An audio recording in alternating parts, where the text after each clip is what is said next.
അല്ല, രണ്ടുപേർക്കും ഈ ചായ എടുത്ത് കുടിക്കാം. ഇവർക്ക് വേണ്ടി ഉണ്ടാക്കിയതാ. ഇനിയിപ്പോ നിങ്ങൾ കുടിക്കേ. ഇയാളേതാ? അല്ല, ഞാൻ ധനുഷിന്റെ. ആരായാലും ഒന്ന് പോവാവോ? ഞങ്ങൾക്ക് കുറച്ച് സംസാരിക്കാനുണ്ട്.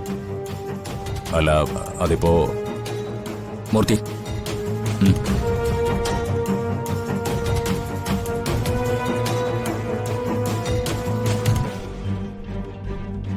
എടത്തിമാര് പറയണം എന്താണോ പറയാൻ വന്നത്.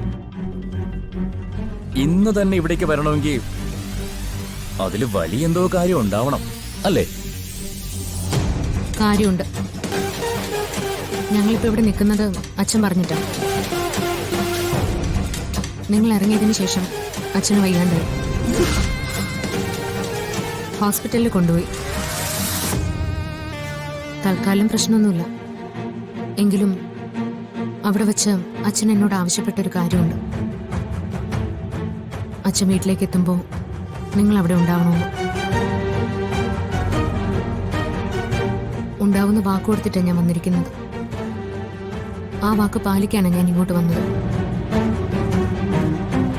വാക്ക് കൊടുത്തിട്ടുണ്ടാവും. അത് പക്ഷെ അച്ഛനായിരിക്കില്ല, എന്റെ ഏട്ടന്മാർക്കായിരിക്കും. അച്ഛന്റെ പേരും പറഞ്ഞ് ഞങ്ങൾ അവിടെ എത്തിക്കണം, പ്രത്യേകിച്ച് ധനുഷിനെ, എന്നിട്ട് അപകടപ്പെടുത്തണം. അതല്ലേ നിങ്ങളുടെ ഈ വരവിന്റെ ഉദ്ദേശം? നീ നിന്റെ ഏട്ടന്മാരെ മനസ്സിലാക്കിയത് അങ്ങനെയായിരിക്കും. എന്റെ ഭർത്താവ് ഉൾപ്പെടുന്ന അവിടുത്തെ ആണുങ്ങൾ ആരെയും വിളിച്ചു വരുത്തി ചതിക്കില്ല. ആ ബോധ്യം നിന്നേക്കാൾ നന്നായിട്ട് എനിക്കുണ്ട്. മോളെ, നീ ധനുഷിനെ സ്നേഹിച്ചു, എല്ലാവരെയും എതിർത്തു.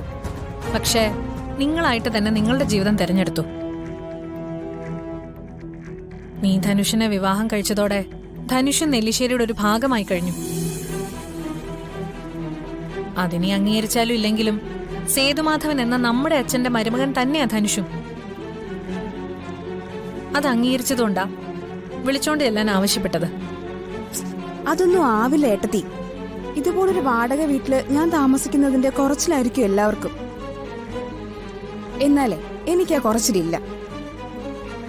ധനുഷിന്റെ ഒപ്പം എവിടെ താമസിക്കാനും ഞാൻ തയ്യാറാ. അതുകൊണ്ട് എല്ലാവരോടും പോയി പറഞ്ഞേക്കും ഞങ്ങളിനി അങ്ങോട്ട് വരുന്നില്ലാന്ന്. സ്നേഹി, നീ ചതിച്ചോന്നറിഞ്ഞിട്ടും അവിടേക്ക് വന്നപ്പോ നിന്നോടെല്ലാം ക്ഷമിച്ച് വീട്ടിലേക്ക് ക്ഷണിച്ച ആളാ ആശുപത്രിയിൽ വയ്യാതെ കിടക്കുന്നത്. അതും നീ കാരണം. ഇനി നീ വരുന്നില്ല എന്ന് ഞാൻ ചെന്ന് പറയുമ്പോ അച്ഛൻ വീണ്ടും വിഷമിക്കുള്ളൂ. ഇനിയും അദ്ദേഹത്തെ വേദനിപ്പിക്കരുത്. നിങ്ങൾ ഞങ്ങളുടെ കൂടെ വാ.